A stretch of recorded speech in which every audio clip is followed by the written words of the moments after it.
first thing I kind of remember is like skateboarding in the late 60s when that first wave of like clay wheels came over, that sort of sidewalk surfer phase.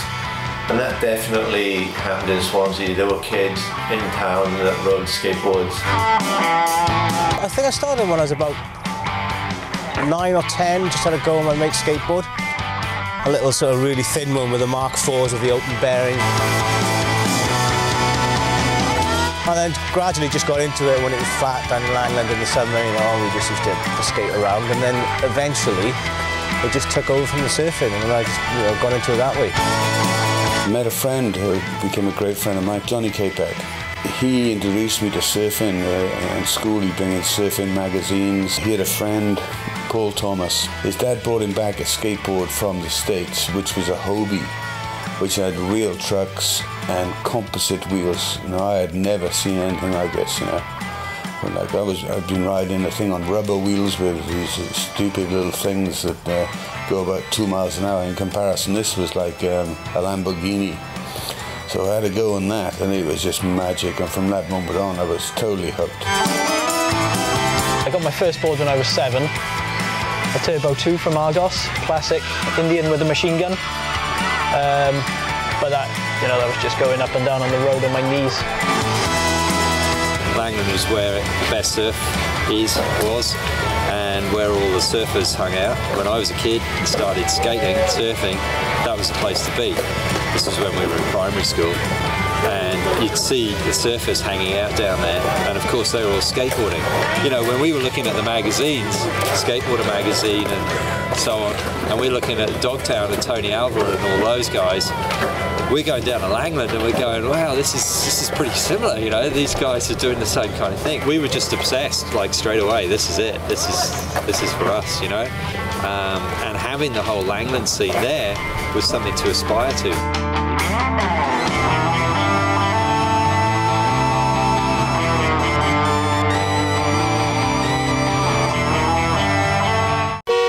I think we had West Cross for about a year or so.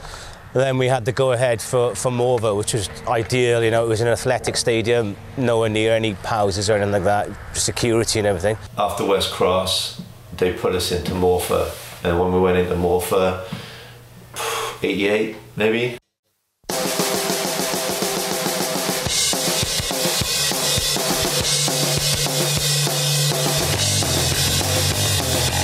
So we had the go-ahead from the council to build that.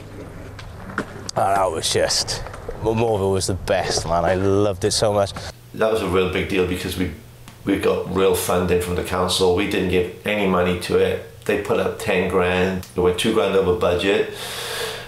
But it was all designed by us and then made, cut and done by the council. It took quite a long time to build. I remember the main people, there was Tom's, myself, Skin was the sort of foreman, and Skin's dad did loads of work on it. I kind of foremaned it, and my dad knew, he wasn't really a builder, but he did a bit of work on sites and stuff, but he was super handy. He could see the bigger structure of it and work a way to get it up.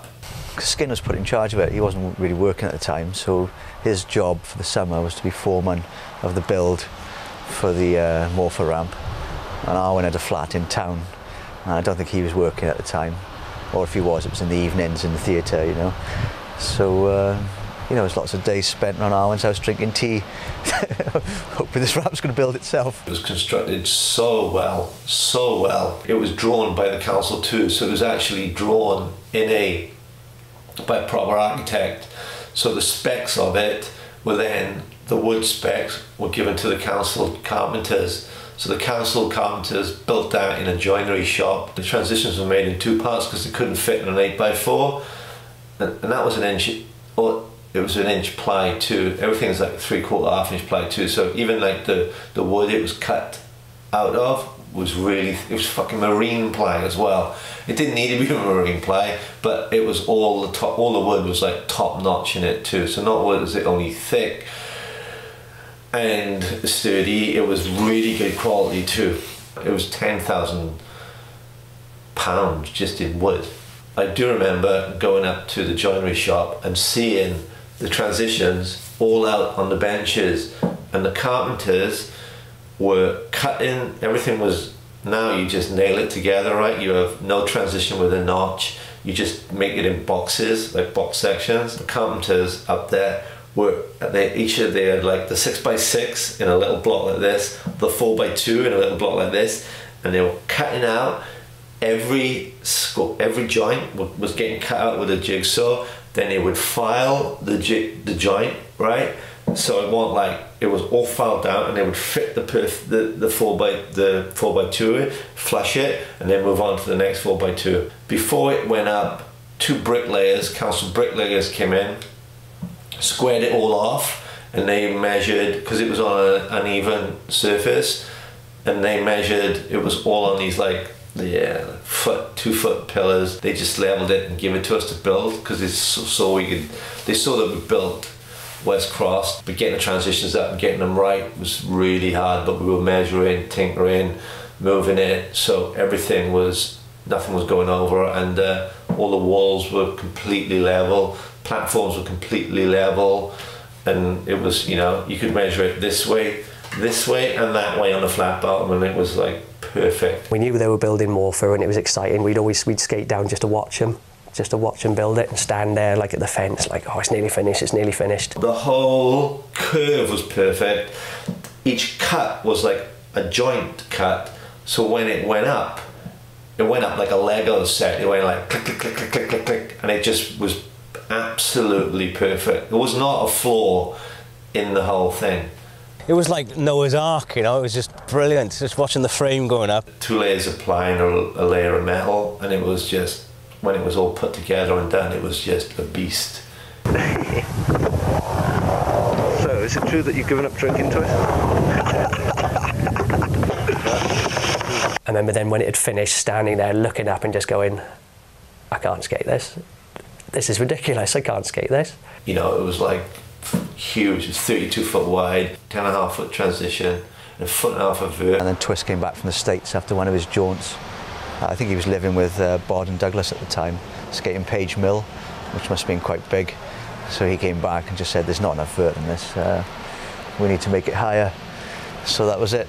Just as we thought our ramp was opening, it was all put on hold, and we had to build it even higher.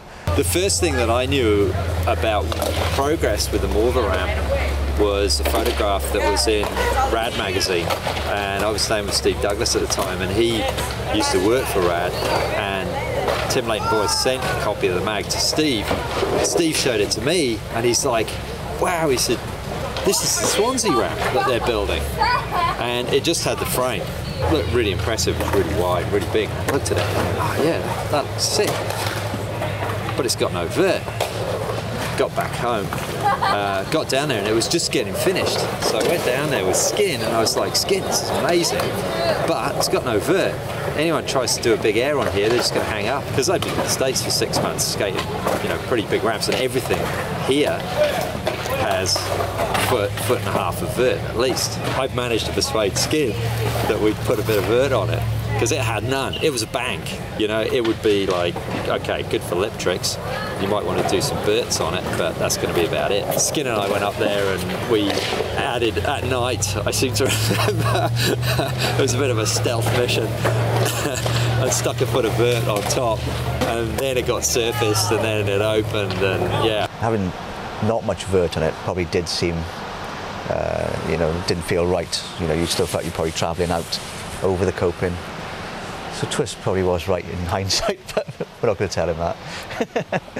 And I think that spun a lot of people out, actually, because it was, you know, it was quite, whoa, bloody hell. But once you got into it, it was just such a good thing to do, because it was just so much easier to skate in a way, and the transition was so big. You know, you sort of never had far to fall or anything. I mean, you know, the tighter, whippier ones were far more dangerous in my opinion. But it's just because of the scale of it, you know, and it was that sort of blood red colour. It's like, whoa, no, get away from here. But that was just the best ramp ever, man. I loved it so much. And the pros came and skated, and some of them said, I was talking to Brent the other day, Brent Fallows, and he was doing 6 foot airs on the thing, at least. And he said, yeah, probably could have used another 6 inches.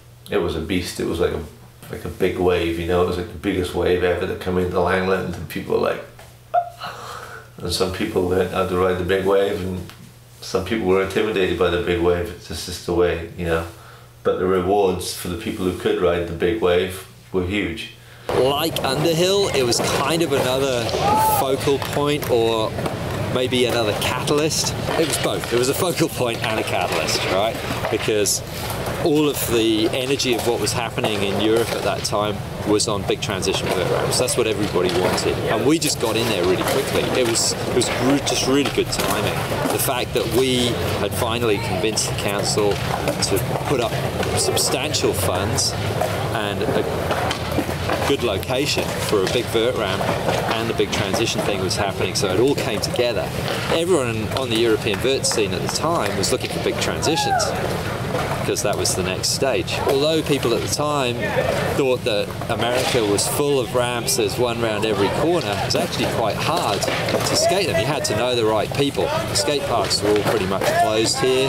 So the American skaters as well, they were looking at Europe and they're going, oh wow, look at this giant thing, that'll be an adventure, let's go and skate that as part of a European tour. So suddenly everybody's looking at Morfa and going, oh, they've got this huge, great vert ramp there, let's go and check it out. So then people start arriving at Swansea, and again, like Underhill, that's a point at which you've got a lot of kids and a lot of younger people who are interested in skating, maybe from the surfing scene, maybe at this point also from the music scene, and they come up to Morfa, they check it out and they go, wow, this is incredible. Front covers of magazines, write-ups in the newspapers, lots of features and articles and things that were focused around Morfa. So yeah, it was a massive scene and a massive boost to the Swansea scene.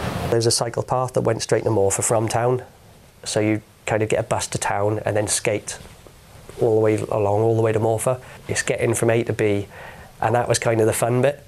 Just pushing and like pushing each other off at boards and like messing about, and then getting to the Morfa and then wondering if anybody else is there, if any pros are there. If you come from the town end, where basically where the stadium is now, because you had to walk over a wooden bridge, and as you get to the bridge, if anybody was skating it, you could see them just, if anyone was doing airs. If you saw anybody come up and out, you knew someone decent was there. So if you saw someone from half a mile away flying out the ramp, you knew, you'd suddenly go, oh my God, wonder who that is, someone's here, you know, and you didn't know who was there until you got there, you know, and there was that little bit of excitement. You couldn't skate it, it's just too damn big. I mean, you could put Tony Hawk on an 8-foot ramp, he's only going to go so high. You put Tony Hawk on a 10.5-foot ramp and Miller on a ramp like that, and they fly. And we got to see that, you know, and there were demos and guys that came down to skate that Brent Fellows was there right at the start, which would have been the summer of '88 that Brent came back with Twist from the States, and he was doing 8-foot Madonnas on the thing. So it was like, you know, I hadn't seen anything like it in Swansea. Brent, Twist's mate, came over from the States. He stayed for quite a while actually, and he just, Brent Fellows, man, he just, I've never seen Madonnas and stuff so big in my life.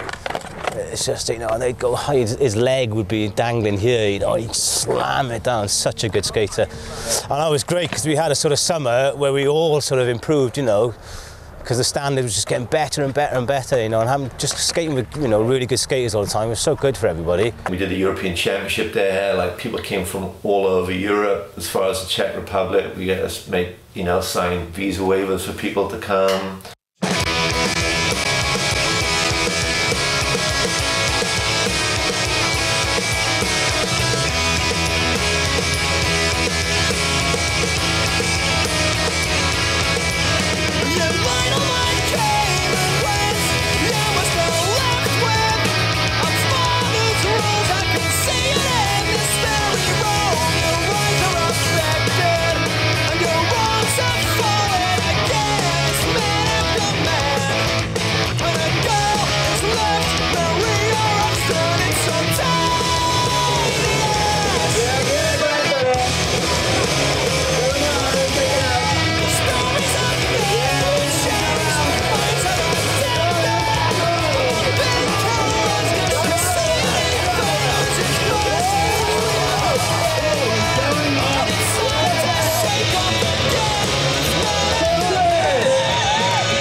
for me, that ramp was just so either extremely slippery or extremely grippy. And my memory of that contest was it being so slippery to a point of like, God damn, I'm gonna, you know, you were just sliding, you're slamming going up the wall. I remember sliding, just fully slamming, just whoom, up the wall. And the next minute, it was coked up, and it was the most grippiest thing that you could not slide into any trick. And that was one of the specialist skills that the Swansea skate crew needed to have, was getting the amount of water mixed in with the coke that we mopped onto the ramp. Exactly right. And it made a huge difference. Yeah. Huge difference. But you had to get it perfect, otherwise, like I say, it was too sticky. My final run, I had to pick up my foot was actually stuck on the flat bottom, and I had to, swear to God, pull up my foot to get out of it. It was like stuck in the mud type thing, and that was, when I think back to that contest, that was my memory of it. And I know I sucked because it was so grippy, and like you said, lip trick, I had to slide into anything, and I just couldn't slide in, so I was screwed.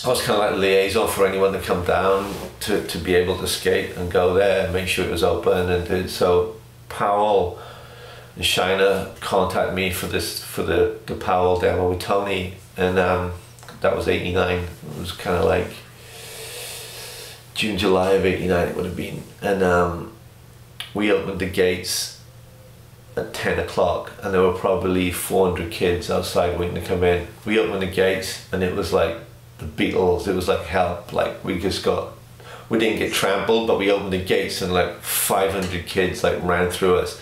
And it was 10 o'clock in the morning, and they all went up onto the bleachers because we all had stands, you know, there, all waiting for them, and it was just full. Within a quarter of an hour, there was like 500 kids ran up, and they all ran up the bleachers, and they were just standing there waiting. And the team didn't come till 6:30. They waited there all day for them to come. And then when they came, skated, blew, everyone was just like, in the end they did triples, everyone was just like, couldn't talk, just going crazy.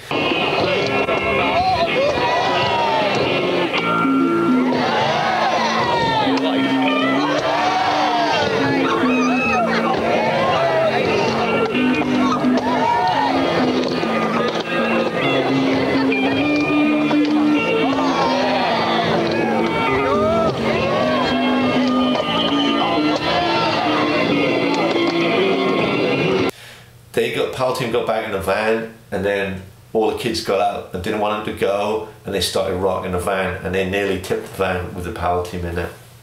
That's pretty funny. And we were watching all this on the platform. Because I remember being on the flat bottom, and Mike McGill sort of going, "Hi, I'm Mike." And so I was like, "Yeah, I know who you are. You don't have to introduce yourself."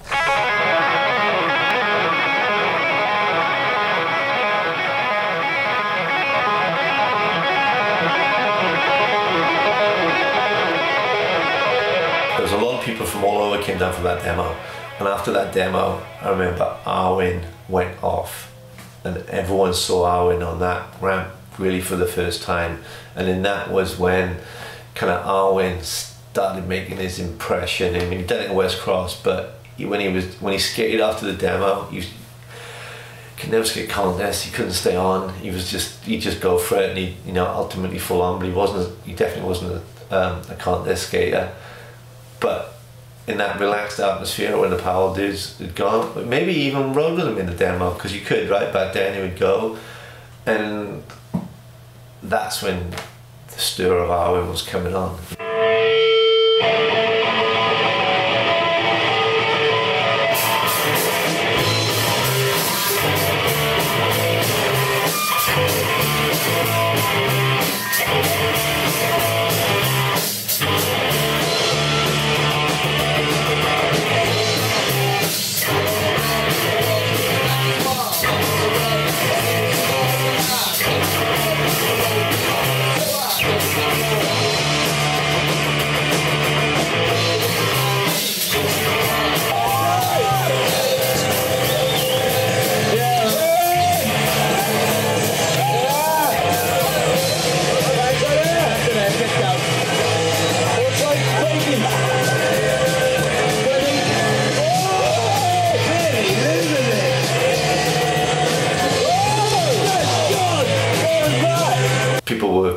hyped on Alan. People really liked the way Alan skated.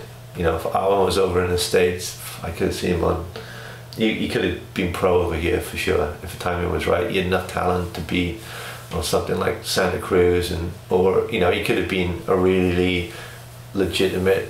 If Alan decided to do what Bod and Steve Douglas and Danny Webster did, Alan could have done it. Alan was good enough to make it as a pro. I did have a bit of a go for it attitude and a bit sort of kamikaze-like, but I think somewhere inside I still had a sort of like thinking, no, this is what I want to do this. I mean, I try and work out lines and stuff like that, but I was, you know, like Tom's just back me up here. You know, I was really sketchy a lot of the time. But hey, it was entertaining. What can you do? It put Swansea on the map, and so many people have talked to me about Mumbles and Morfa, right? I saw Mike Manzuri on the weekend. I didn't say anything about, I've been talking about Morfa and Old Swans, and he was like, I was like, what have you been doing? He's like, oh, I was up in San Francisco. I was up shooting some stuff up there. I was skating this real 80s vert ramp in a backyard. Just left there over there. I was like, oh yeah, wood all good and everything. Yeah, it's like you said, 24 foot wide, 9.5 foot transition, foot of vert. He was like, oh, I loved it, man. It was so good. Because my Manzuri can skate vert. And he was like, yeah, like, I never skated anything like that back in the day, like back in the old days. Like, the only thing I ever had was Morfa, right? And I was like, I didn't even talk to him about Morfa, but he's like, the only thing I ever had was Morfa. Man, I remember that contest. I was in the train station. I ran from the train station over to Morfa, and when I got to Morfa, I fucking couldn't believe it. He's like, I loved that ramp. I loved that ramp. It was like, there was nothing like it in Britain, and it was like, it's just funny, right? People remember it like that way. Like even today, like we're like 24, 20, 22, 23 years on, and people are still talking about it. First time I'd seen anybody absolutely tear a mini ramp to pieces was Tommy Guerrero. I think Mike Manzuri was there as well, and he was like a youngster back then, sort of just coming through, but Tommy, I'd never seen anything like it. The H Street team just randomly turned up one day, and Matt Hensley and Ron Allen, Ryan Monahan and Tony Magnuson just jumped over the fence and started skating. I think Skin brought them down, and they were just skating around, and you were skating with them. It wasn't like a demo, they were just skating, so you just joined in with them. But slowly, as it sort of died down and vert skating went away, the ramp wasn't the right, you know, it wasn't the right time for it anymore, and it was kind of just dwindled as street skating took over. There was a mini ramp there for a while, and that whole scene just kind of disappeared, and it went more underground street, and with it the ramp just died basically. I went to Morfa once, long after it had been shut down. We just walked through the front doors of the sports centre, just walked through onto the ramps, and we just, you know, we couldn't do anything. We'd been riding Aberavon, we couldn't even drop in, so we basically just got on, pumped on the little one, sort of pushed along the flat of the vert ramp. Yeah, that's how much vert ramp skating means to me, I suppose. Can't even remember what it's called. Yeah, so we kind of pushed, did some things, and then some guy came and kicked us out. That was the only time we went there. It was kind of decrepit, so some bits had fallen down. We could see, I mean, looking back now, there were just loads of sort of Sharpied drawings inside, which I didn't know what they meant, but later on as I got into skateboarding I could recognise them as, you know, Bones Brigade logos, and, you know, all kinds of stuff like that was all drawn inside, so yeah, it was quite cool. And then the small wheels and everything came out then, didn't it, in the early 90s, and the vert skating died. Morfa went into decay, and I'm not even sure what happened then, but I think the council just dismantled it to make better use of the land that it was on. And now, as we discussed, it's a shopping mall now, isn't it?